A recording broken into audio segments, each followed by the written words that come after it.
Alright. I got it hooked again. Here it goes.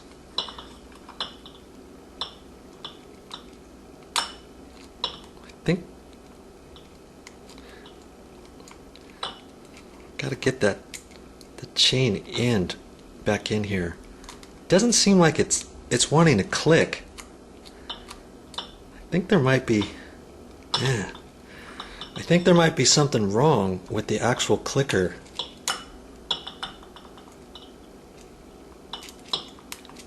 Because it should be clicking, you know, and it's not seeming to want to click. But sometimes you can grab that and then you can pull this down and you can hear it, a definite click, and then do it 3 times and put it all back together and see if it works. Okay, try that before pulling this apart.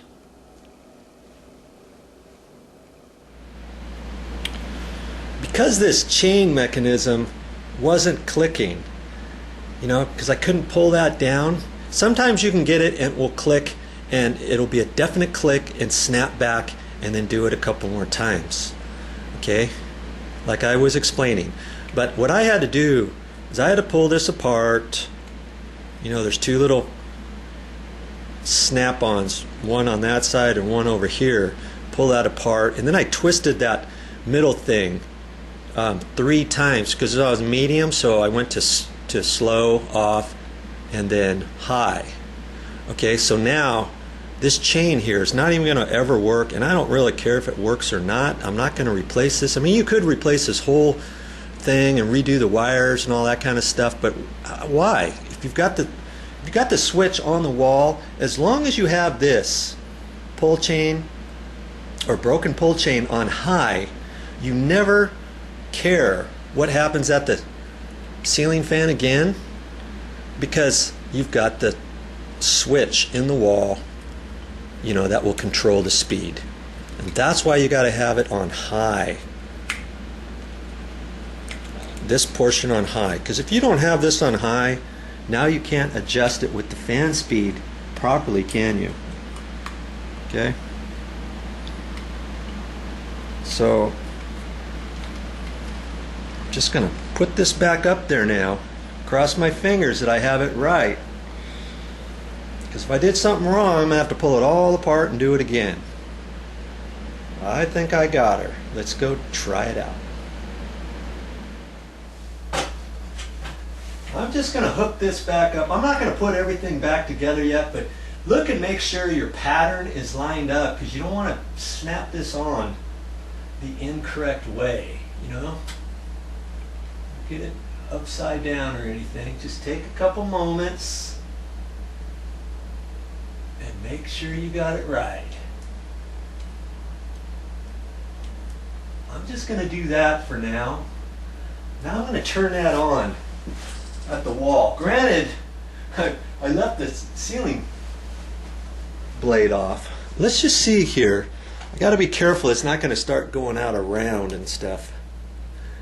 Oh yeah, that's going to be, oh, look at that. See, that's what your ceiling fan's going to do, by the way, if you don't have everything hooked up properly, or if your fans is out of whack or whatever. Okay? So I know that's going to be okay. Alright, now I can get up in there and line that up. And I remember this pull chain was kind of out towards the back. Did you have to put it up the very same way? No. But because the pull chain is towards the back, that's good, because when I come into the room, I don't necessarily want to see the pull chain over here, just see that there's no chain there, have people question that. So if yours is out like this at an angle, you can flip it around. Just make sure you get the wires back in there properly.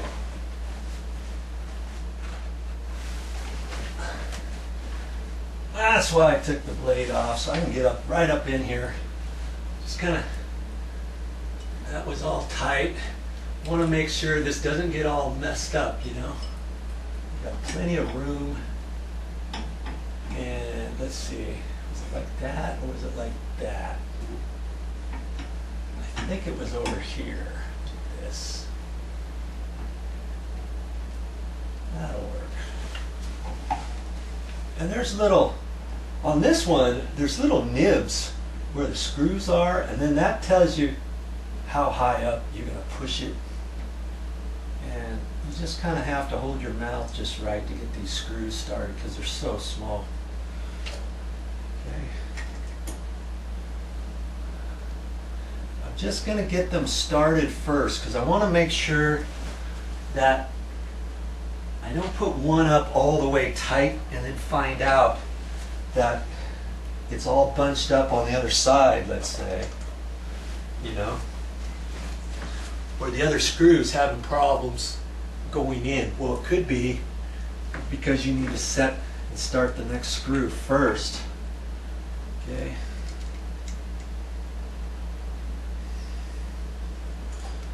All right.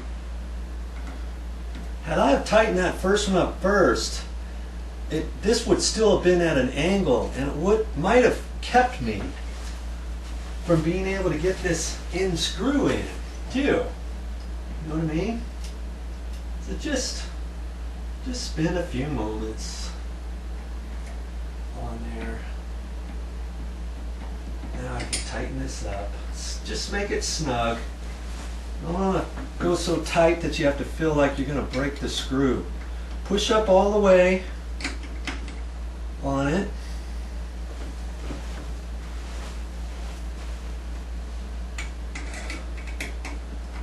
Okay. There.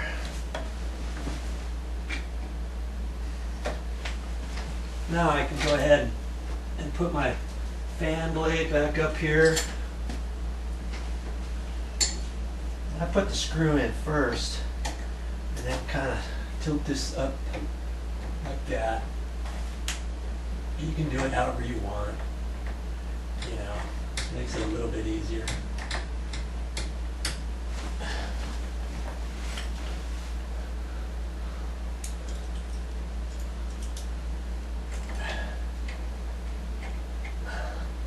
And since I'm up here, I'm gonna do a little quick check with all the screws. Because sometimes they get loose after a while. It's like a maintenance thing. Just go around and make sure they're tight. The other ones that I didn't mess with, that one's loose.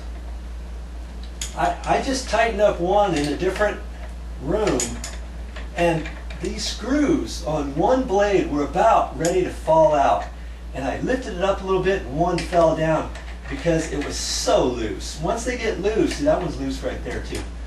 Once they get loose, can you see that if one of these is loose, this tip is going to be down lower than the rest of them, and that could give you a wobble too. This really wasn't part of it, of the video, but since I'm right here, I'm going to check this too. And those were loose. See, this blade right there is loose. Anything like that, I would like to line those up. Because I'm working on the ceiling fan, it only takes me a few minutes to do this. I've got a rib right here, so I want to line that up. Yours might be slightly different than that. Main thing is that all the ceiling fan blades are positioned at the right place. This one is way off. It's way off. It's not even in the right place. It's been like this for a long time, it looks. I'm going to loosen this up. Whoever installed it wasn't paying attention. They weren't getting paid to pay attention when they installed it, apparently. Or it could slid out of place because it wasn't tight all the way, and then it wedged tight later. Okay. That wasn't part of my job here, just to fix this fan speed, but you know, sometimes you give the customer a little bit extra. They appreciate that. And remember that. They'll call you back. You know, just give a little extra when needed. Doesn't hurt anything. Okay. and this seemed okay before. It didn't really wobble before, but there's some set screws up here. I usually like to check those and make sure those are tight. And they were. Okay, let's turn this on and see if I've got this in high speed, and I believe I do. I'm going to turn it on high speed now. Oh yeah. Oh yeah. You see this here? I've got this on high speed now. Now I can control the ceiling fan at the wall switch. I can put it in medium. Here we go. See, I got it in medium now, and it's running medium. And I'm looking at the ceiling fan, and it's going on slow now. Gonna get you dizzy here. Okay, that's on slow. I'm gonna put it on medium. This is how it was before. Do you remember? It was on medium when it was supposed to be on high. Okay, now let's put it on high. Here we go. You see how much faster that goes? Ah, that feels so much better. And if you don't have any air conditioner in your room or your house, you're using your ceiling fan, you want to get this room as best and utilize the ceiling fan as best you can before you turn on like the wall air conditioner. There's a wall air conditioner in here, and this is a rental condo. And with this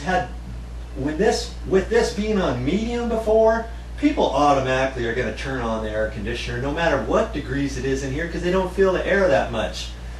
Oh, this is nice. Yeah. All right. Our job is done. That's all I got for this time. But just remember, why pay somebody else when you can do it yourself and save big? See you next time.